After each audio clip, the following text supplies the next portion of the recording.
So obviously we had the big decision this week for Leicester that they've won their appeal against the Premier League's right to charge them while they were a Championship club following the relegation. Was that a verdict that surprised you at all? Well, I guess the surprise was that there was an appeal happening at all. There was no press around it, so it did somewhat come out of the blue. The decision itself, I mean, when you read the appeal decision,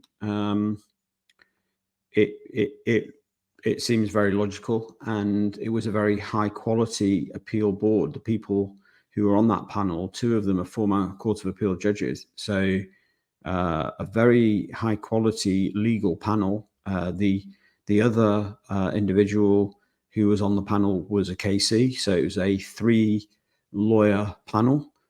So I think,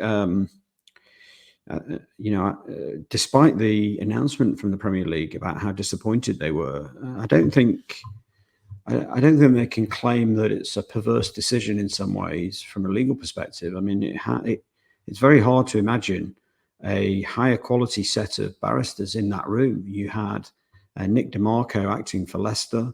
You had the Premier League's had both a KC and a junior barrister, and you had a 3-man appeal board that was of the highest quality. So I think it would be wrong for anybody to be surprised or to say that the analysis that was given by that panel was in some way wrong. The reality is the consequence of their decision is that there's confirmation that the Premier League rules on this point were they were actually unambiguous, but unambiguous in the wrong way. And so Leicester have succeeded to find a gap in the rules. And obviously, when a club drops down to the Championship, usually the limit goes down for PSR. Is that the case for Leicester or not? And because that will decide whether they have a point deduction maybe for last season, a potential breach. Where do we stand on that? Well, we don't know yet. So the rules don't seem to be that clear, actually, in terms of whether the limit will be 83 or 105 million. So we always talk about the 105, but the 105 assumes that the team has been in the Premier League each year. There are some rules in the Premier League rules that reduce the £35 million per season limit down to 13, reducing it by £22 million per year. That's typically used, as it was in the Nottingham Forest case, for teams that have spent part of the assessed period in the Championship. So in the Nottingham Forest case, for example, they had 2 seasons in the Championship, and therefore their maximum cap was 13 plus 13 plus 35, which is 61. And that meant that when they then had a loss of, I think, something like £95 million, they breached by 35. It's not clear from the rules what happens in the first season back, because the rules appear to say that you only take £22 million off the £35 million per annum cap, where that season in the Championship was the season before last or 2 seasons back. So we'll have to see how that plans out. It's not clear to me whether it's 105 or 83. But if it's 83, then I think it is safe to say that Leicester will be very close to breaching. And they obviously will have more chance of not breaching for 23-24 if they have the 105 cap. But it's going to be close. I mean, if you were to do the analysis of what their numbers will have looked like for 23-24, you will see that it's going to be very hard for them to make the requisite level of profit. And that's even after the player sales of Harvey Barnes, of Dewsbury Hall, and the compensation that they got from Maresca from Chelsea. Even then, they will have a challenge making 23-24 PSR. It's just purely because when you get relegated, clearly your broadcast revenue takes a massive hit.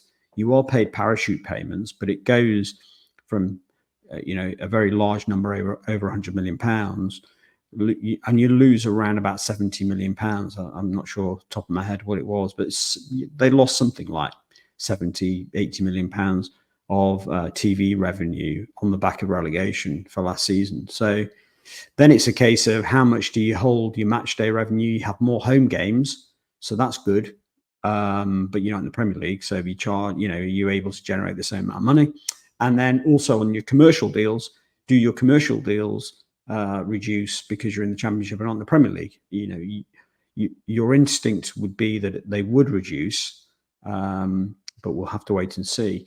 And then the big question is on costs and what did they do to their wage bill? Their wage bill was approaching 190 million pounds by the time you annualized it. They had a 13-month accounting period, as we know, for 22-23, which means that the reported number of 205 needs to be adjusted for 12 months to give you a comparator. So it was around about 190 million pounds for the season in which they got relegated. Big question is, what did they get that down to when they were in the Championship? And we won't know that until we see the accounts next March or April. But I would suggest that it would be very difficult for them to get the wage bill down to less than 100 million pounds. And that's especially so because they got promotion. So they will have had some promotion bonuses in there to add back in. So the top and bottom of it is when you model it out to say, well, where do we think they landed in 23-24? The chances are that they will breach, if only by a little bit. I think it is possible that they could breach by the same again, i.e. 20 million pounds. But let's give them the benefit of the doubt. They may well have either no breach or a very small breach. But it will be close for 23-24. I don't think there's any question it will be close.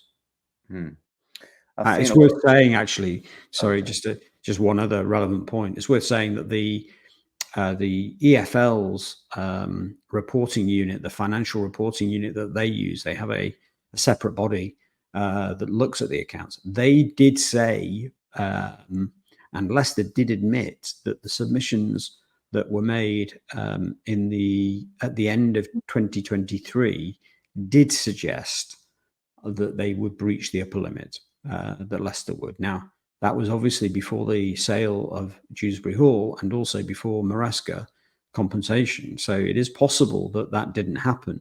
But that was their own position. That was their starting position. So look, there's no question it's close, right? So that's definitely the case.